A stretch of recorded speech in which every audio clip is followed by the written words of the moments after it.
আজ আমি বানিয়ে দেখাবো কুলফি। এর জন্য লাগবে একটা কন্টেনারে আমি 750 মতো দুধ নিলাম। দুধটা আমি ভালো করে ফুটতে দিলাম।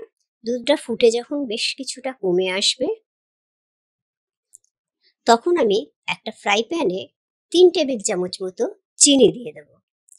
এই চিনিটা দিচ্ছি ক্যারামেলাইজ করার জন্য। যেহেতু কুলফিতে একটা হালকা কালার আসার দরকার আছে, সেই জন্য এই ক্যারামেলাইজটা করতে দিলাম। চিনিটা যখন একটু লাল হয়ে আসবে, তখন আমি এতে একটু একটু করে দুধ মিশিয়ে দেব।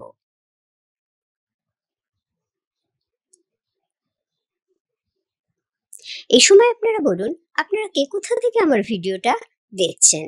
আপনাদের যদি আমার ভিডিওটা ভালো লাগে, লাইক করবেন, কমেন্ট করবেন। আমি এর মধ্যে এবারে দুধটা মিশিয়ে দিলাম। একটু একটু করে আমি দুধটা মেশাতে থাকবো।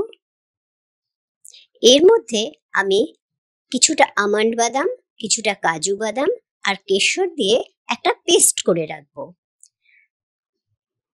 সেই পেস্টটা আমি এই কুলফিতে পরে মেশাবো। এখন আমি একটু কেশর দিয়ে দিলাম আর দিলাম 1 চামচ মতো এলাচের গুঁড়ো দিয়ে ভালো করে নাড়লাম। দুধটা একটু একটু ঘন হতে শুরু করেছে, আপনারা দেখতে পাচ্ছেন।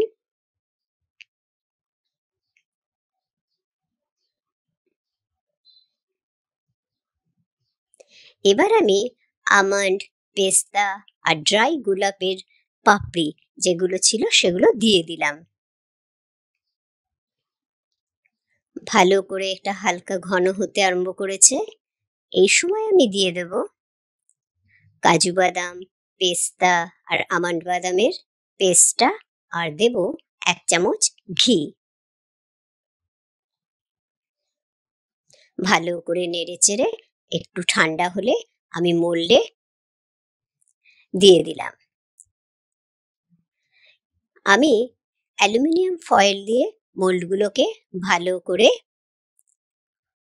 বন্ধ করে রাখলাম আর একটা আইসক্রিমের কাঠি দিয়ে দিলাম এবং রেফ্রিজারেটর করলাম প্রায় 8-9 ঘন্টার মতো। এরপর ভালো করে জমে গেলে আমি বার করে নিলাম ঠান্ডা ঠান্ডা কুলফি। এনজয় করুন ঠান্ডা ঠান্ডা কুলফি। Thank you.